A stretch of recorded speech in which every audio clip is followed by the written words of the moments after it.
All right, everybody, and welcome to your Q4 pregame show. Let's call it that. I, of course, am Jim. It is the pleasure to be here with Haley, who is a part of the Wolf of Bricks team. I'm so glad you're here. And the cool thing about this was your idea, right? I have no idea what I was doing. I was walking the dog and I received a text from you.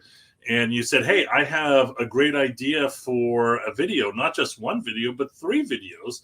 And I said, "You know what? I think this is a really, really cool idea. So we're just going to go ahead and talk about it." So, what exactly can we look forward to with Q4? And what are there certain steps to do when it comes to executing Q4 successfully? So, I have been doing this for quite a few years now. And I think it's a really good idea to have someone who is seasoned and someone who is not so seasoned, so everybody could compare and contrast what exactly is going on during Q4. I don't by any means want to hype it and say, Q4 is insane, this is it. But guess what? It kind of is. The majority of our sales come during Q4. We will have a little bit of carryover in January and things of that sort. And we will have spikes during Mother's Day and Easter and things of that sort. But we really want to talk about, I know for myself, Haley, whenever it comes to Q4, for me, this may seem obvious, but it's definitely worth mentioning. You want to figure out what you're going to sell, right? You absolutely need to figure out what you're going to sell. And you want to be a little bit flexible too, right? These aren't necessarily hard and fast things that you're doing, because at the end of the day, you're on your own timeline, right? One of the cool things about reselling is you don't necessarily have a boss that you're reporting to, right? So for me, I say to myself, what 15 SKUs, maybe 20, maybe a little bit more, but usually what 15 to 20 SKUs do I have dead set on selling? Now, one of those things that will help me decide what I'll be selling is to see what the current price of those sets are right now. For example, maybe an hour or two ago, I was checking out the price on the Ford F-150 Raptors that I picked up during Q4 last year, right? They are at a very good price because I bought them at a very low price, right? So that's definitely going to be on my list of things to sell. Now, this is the first time for me, and I've said this often, every year you want to do something, not necessarily doing it different for the sake of doing it different, but you want to pivot if you need to, right? So for me, and to be honest, I feel a little bit humbled saying this, a little bit vulnerable saying this, but there are some sets that I just want to get rid of, like the AT-ST Raiders, right? I have around 350 of those. And if I haven't said it before, I'm going to say it now. When I was in Brickworld, Chicago, I found a guy that was selling the AT-ST Raiders for $60. And I said to myself, I like that price. Let me talk to this gentleman. And I said to him, listen, I see you're selling AT-ST Raiders for $60. That's a great price. Would you be willing to purchase maybe 350 of those AT-ST Raiders for maybe between $30 and $40? And he laughed and he said, I have over 400 of them, so I don't plan on purchasing anymore. But the AT-ST Raiders is definitely something that I just need to get rid of. I absolutely hate saying cut your losses, because I try to really never have any losses during Q4. But this is one of those times that I'm going to be doing that. So I know that was a pretty long-winded step, but you want to identify what exactly you want to buy, and you also want to identify what prices you're going to sell those sets at. Yeah, as this is my first Q4, the idea of which sets to sell is kind of new to me, right? I don't even know what's retired that I have. So one step that I have to do is go through all my old inventory and say, well, which ones are even retired yet? And then, as you were saying, there are some that I know are retired that I'm probably going to cut my losses and try to just break even on. I don't have 400 of anything.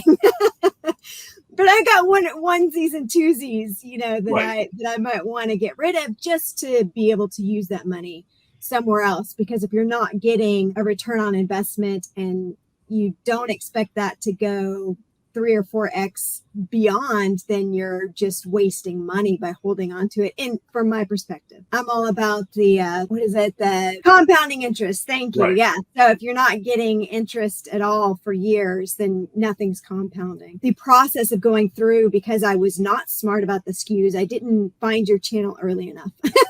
Right. And I have hundreds of SKUs. And so I'm going in and doing onesies and twosies of everything and just saying, okay, well, has this retired? Has this not retired? And I have a massive spreadsheet and I'm trying to go through each theme and determine on each theme which sets from each theme I can pull to sell this year. Yeah, and let me just say, when I'm talking about getting rid of inventory, it's not necessarily cutting my loss sets. There's also those damage sets, right? Because over the course of a couple years, and to be honest, if I, off the top of my head, I probably have less than 15 damage sets, right? So the bad thing about that is it's a small number, so it's easy to forget those sets. And then Q4 2024 comes and you're like, oh, I didn't get rid of those 15 damage sets, and look at that, I have 10 more damage sets now too, right? So yeah, there's a lot of determining what you need to get rid of, and it's not just about losses. The funny thing is you and I really haven't had our one-on-one consultation yet.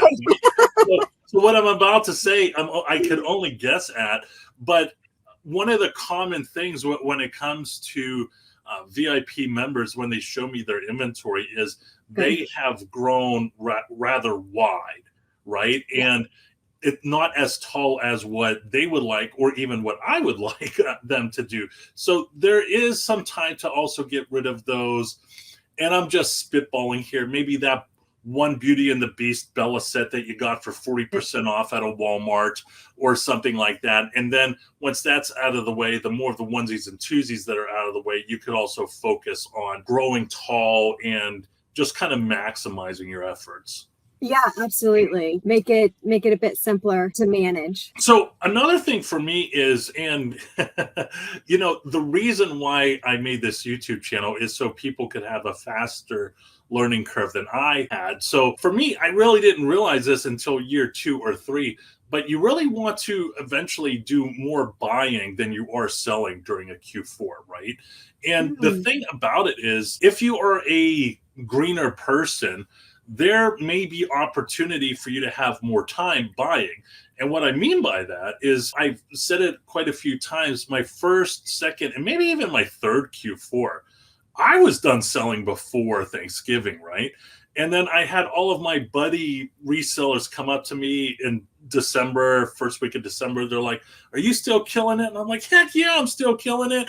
And I was already looking towards the next year, right? But you really do want to get to a point where you have all your ducks in a row.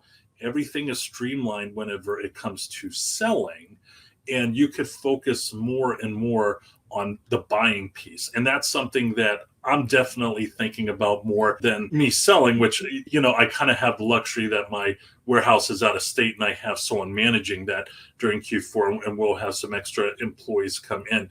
But yeah, I am totally focused on how much capital I have at the beginning of October, not the beginning of Black Friday week or anything like that, but the beginning of October.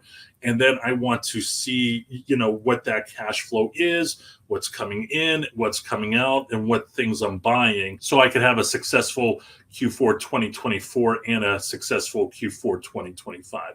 So that's another thing that I'm just trying to do and is constantly on my mind for the upcoming months. How long did it take to get to the point where you could afford to have a bigger buying season than selling season? So I started buying in 2012, right? Okay. And it was probably 2015 where I was like, okay, I'm in my rhythm, right? That's when the light bulb went off. And then when 2016 came, that's whenever I looked at the last couple years and I said, Jim, the numbers don't lie here. What you really need to do is you really need to cash out all of pretty much your life savings. You need to cash out your 401k, which I know is taboo for all the Dave Ramsey fans out there. But you need to cash out. I liquidated over 40 grand of gold and silver. I did a lot of liquidating. And whenever I got to that point, it was go time. I mean, I was just pulling the trigger on everything, not everything, but everything that I wanted to purchase, right? That kind of catapulted it to 2018, where it was just off to the races. 2017 is, I mean, you could say it was off to the races, but 2018 is whenever I started messing around with the interest-free credit cards, and I was, I started accumulating $30,000 of interest-free debt. So things snowballed, and it was 2019 is whenever I would say it was an avalanche. That's whenever I started to have my inventory fulfilled by someone else. Because I was looking at my budget, because it is my first Q4, really. I mean, we've been investing for a little while, but it's the first time that I'm like prepping and actually expecting to sell a lot at once versus just holding for like 10 years, right? I figured it out. You don't have to hold it that long to get value out of it. But yeah, it was just, I did not plan ahead enough to budget for having that expendable income in Q4 to the level that I want, right? So we've got a little saved, but it's not what I want. So if I get the sales in September, October, then I can go hard in the purchasing period. I'm interested to see what happens with my own inventory, and right. when we do our update, whether or not I can buy what I want to buy. Right. And here's the thing, and this may be obvious to some, is things may not go exactly the way it does compared to what you wanted to do in your head. But again, I don't want to say this again because it might turn into an excuse. But at the end of the day, you're on your own timeline, right? You're not on anybody's timeline to where it might be a tough pill to swallow 1 year, but I guarantee you the next year, in the years after that, it's not going to happen again. It will be like, okay, I'm going to have my money in order. And here's the deal. Something similar happened to me where it was 2021. This was December 2020, right? I had zero money to spend during the last week of November. I had spent all of my money, and I was waiting for the U.S. Capitals to hit 200. They were at 190, 195, and I felt like I was in the penalty box at a hockey game, right? Where I'm watching for like 7 or 10 days. I'm just watching everybody high-five each other. And again, people are like, hey, Jim, how's it going? I'm like, oh, it's going good. I bought a lot this Q4, which I did, but I hadn't bought anything that last week of November. And then, of course, December 1st hit. That's when the U.S. Capitals went to 200, and things were starting to turn and burn again. So there will be some bottlenecks financially. So another thing I have here is to have one-on-one consultation. But what I mean with that is to have one-on-one conversations with a trusted reseller friend of mine. There's not necessarily one that I have every year. They're usually different because they're not always available, but it's usually the last week of September, and we talk about, okay, this is what I'm doing. I remember whenever I was selling Simpsons houses, we were, I don't want to say competitive because we weren't, but it was refreshing to have somebody who had 50 Simpson houses and I myself that had a lot of Simpson houses. And we could talk about the prices that we're wanting to have it at, and if there is a price that we just won't sell it at. And I really think that helped operationally for the rest of the year. And it also helped my own peace of mind, because I was like, okay, I'm good to go. I've spoke with a trusted friend of mine. We're both set up for success. At the end of the day, what is there to fear, right? I mean, It is what it is. It's just that these are the 12 weeks of the year where a lot of things count. So having that one-on-one conversation. Now, last year and this year, I have, I guess you could say, 2 one-on-one conversations. I have one with a trusted reseller friend of mine, and I also have conversation with my partner in the warehouse, right? And we talk about what we're going to do. The Duplo dollhouse, I know is going to be a topic that we're going to talk about, because maybe a couple months ago, 3 or 4 months ago, I believe it was at a higher price on Amazon than what it is right now.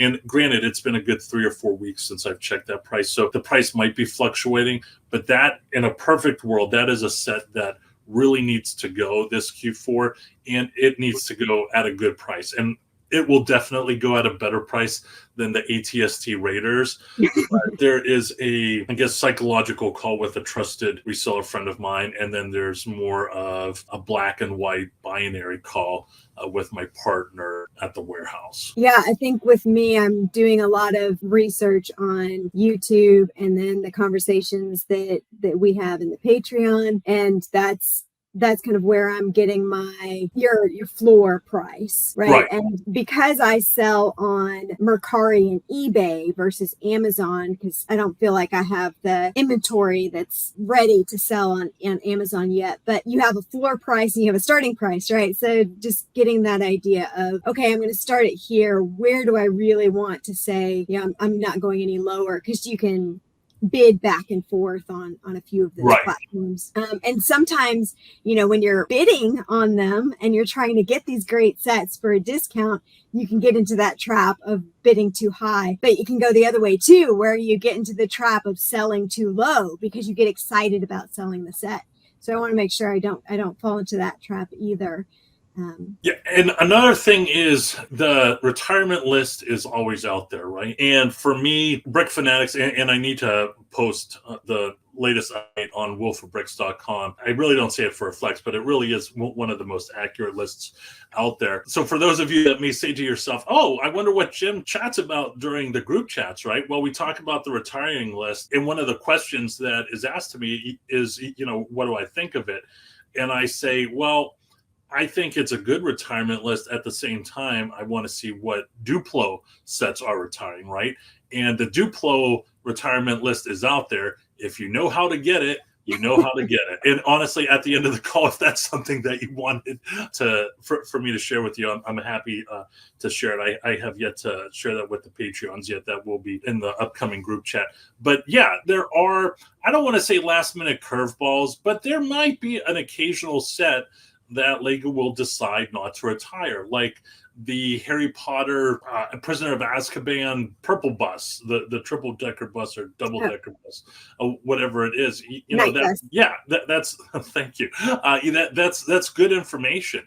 So there will probably be one or two changes to the retirement list. I wouldn't by any means say if there are one or two changes, it's an absolute catastrophe unless you had 90% of your inventory in one of those sets. But this is something that you always want to keep on tracking, right? You just want to keep on tracking. And the retirement list is definitely one of those things that I want to track, especially because it is coming to the end of the year. Yeah, absolutely. I'm really curious about some of them that are on the list with 4 modulars that are supposed to be retiring, and then also with everybody being so excited about the blacksmith set. Yeah. I wonder if Lego is going to be like, oh, it's skyrocketing in sales. We're going to keep it on the shelves, right? Not, and just play with us a little bit. Yeah, because I think I could be wrong. I think there's 4 Lego Ideas sets retiring, and they could probably afford to keep one off of that retirement list. Right. But to be honest, I mean, I think, and of course we're talking about Q4, but not reviewing specific sets, but I think that I don't want to say that would be a blessing if it didn't retire. It would be a blessing in the sense that there's more opportunity to buy. So, but at the same time, if they hold it back, that might be, I'm sure there's 1 or 2 rookie Lego resellers out there that's all they bought, right? And that's all their money. And they might have to fold and go belly up if the medieval blacksmith did not retire. Something else that I mention this occasionally, but I feel like I mention this just for my own peace of mind, just because I always want to track it, is there's certain supplies during Q4 that I want to make sure that I'm always buying every year. So, the Black Friday weekend is whenever I buy my paper from Staples or Office Depot. That's the cheapest time of the year. I'll buy cases of that. And it's also during the time where Uline will usually have a free shipping promotion, right? And if you're ordering $300 worth of boxes from Uline, the shipping on that is usually around $40. So that is something whenever they have a free promotion, I'll say to myself, okay, what exactly is online where I could potentially take advantage of that versus just constantly ordering from Amazon. So when it comes to Q4 and the middle of November. That's whenever I look at the operational expenses and what I should and shouldn't buy during that time. Yeah, for me, I actually I have a garage full of boxes. I've just been gathering them over the years or over the year, and anything that's like, oh, this would be great for this set. I know this one would fit in this box. I've been keeping it. So part of my action items is actually to go through and see which boxes I can get rid of because the set's not going to fit in them. So as I go through and figure out what my inventory really is for the quarter, go through and make sure I have enough of those boxes and break down all the others. So very bootstrapped. Yeah. Well, let me just double check my list. I think that is pretty much all that I have. And I'm happy to review it. It's having at least one conversation with a trusted reseller. In this case, also the gentleman at the warehouse that is in charge of my inventory, constantly looking at the cash flow, what's coming in and what's going out, especially at the beginning of October, because that's when there's a lot of great Target deals out there that really aren't mentioned on YouTube that much. I have buy and exclamation points. You definitely want to, if you're not buying focused yet, you want to at least to try and have that mindset. And I remember what my first buy list, if you want to call it, was. I bought, and the set number escapes me, but in my opinion, it's one of the best back caves that was ever released. But it was the same year that Olivia's house retired. They were selling $70 Olivia houses for $40. Same with the back cave. It was a $70 back cave going for $40. There were some Friends sets. There was the Dolphin Cruiser. And that's whenever I started getting into Friends sets. That's whenever I discovered Rapunzel and how much of a cash cow Rapunzel sets are that a lot of people don't talk about, right? So that's kind of what my, I don't want to say intense first year buying was, but that's what it looked like. I have Cutting Your Losses, which hopefully this will be the only time that I do that. I have Being Focused on the Retirement List. And also one of the first things is just decide what I'm going to sell at the beginning of Q4. Sounds solid. Yeah, for me, because I am, all of my inventory is in closets or on shelves, I have to pull all of the inventory out and reorganize it so that I can access the sets that I'm going to sell. So that's another little added step for us newbies. Unless somebody else out there is way better organized. At first I was like, oh, I'm gonna organize the boxes by when I'm gonna sell them and have that all. So when you're buying and you're just going for the deals, and then you realize that not every set retires at the same time, which I didn't know at the time. I was just like, oh, I'm just gonna organize it by when I purchase it, and then it's all over the place now. So I hope to be better about that next year, of just kind of being aware of what possibly could be retiring and being better at not buying new sets. I am a Lego fan, and that is a big hindrance in reselling because I get excited about the sets just like everybody else. And I have to I'm getting much better. Like I used to buy sets day one for my fiance because he's a huge Star Wars Lego fan. So there's every Star Wars Lego set, which I've now gone through my savings and can't do it every set on day one anyway. But realizing that 90% of sets go on sale, so there's zero reason to buy day one except for that excitement, and especially for investing. So I plan to not purchase so many sets that I'm unaware of a retirement coming up, unless of course there's some 70% off sale, which can be a hint that it might retire soon anyway, because they're trying to get it off the shelves, right? You're definitely not alone. I mean, I'm going to be honest. I'm looking at that new Star Wars Ghost set, and I'm like, yes.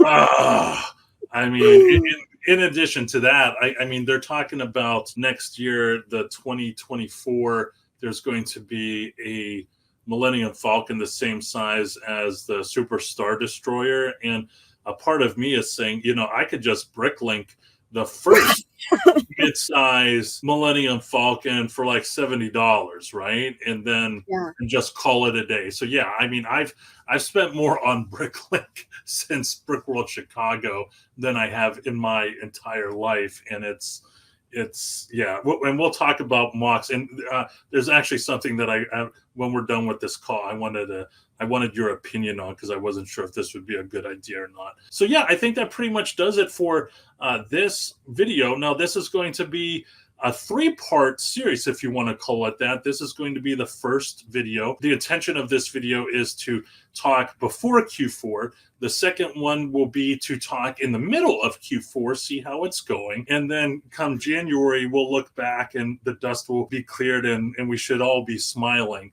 And we could do a recap on that.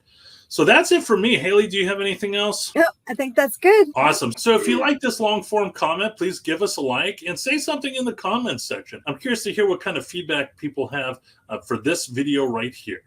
As always, I am Jim. That is Haley. Always go out there and get it.